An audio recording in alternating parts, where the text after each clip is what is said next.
Hi there and welcome. Today we are gonna talk about how to change the SFX volume in a game called Decidit. So let's start.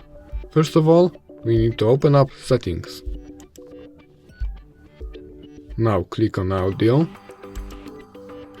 And now, as you can see, we have SFX volume here. Just drag the zipper to the left or to the right, wherever you want. I'm gonna put that in the middle. And that's it. Hope I helped. Thanks for watching and bye bye.